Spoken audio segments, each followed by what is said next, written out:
ใกล้เข้ามาแล้วครับสำหรับการปิดฤดูกาลของสาวน้อยเพชรบานแพงมือนีอีหลาน้อยอุงอิงมาเลาะในเมืองศรีสะเกษครับแถววิไลเกษตรวสัน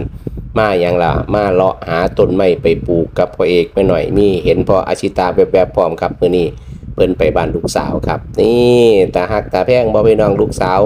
เอาอีลาบอกว่าอีก2งานอยู่หนองบัวลำพูยะโสธรแล้วก็ปิดฤดูกาลพี่น้องอีลาน้อยบอกว่าวันที่13-14เพิ่นสิมีไลฟ์สดจ้าว่าซั่นลูกสาวมาทักมาบอกแล้วเด้อพ่อแม่เด้อบ่าวดุลก็ขออนุญาตเอาภาพบรรยากาศอีลามาให้พ่อแม่ได้เบิ่งพ่อให้หายคิดถึงเนาะพี่น้องเนาะความน่ารักของลูกสาวครับเป็นสาวบ้านๆใสๆซื่อๆแบบนี้ล่ะเฮาเนาะอีลาตาหักตาแพงบ่ลูกสาวพ่อแม่ครับกินน้ำหวานผู้ใดมื้อนี้โอ้ยคักขนาดครับมาเลาะหาต้นไม้ไปปลูกอยู่บ้านครับพ่อเอกแม่น้อยแล้วก็พ่ออาชิตะแล้วก็น่าจะเป็นป้าเนาะมานำกันครับเพิ่นมาเลาะหาซื้อต้นไม้มงคลพี่น้องเอาหายคิดถึงพี่น้อง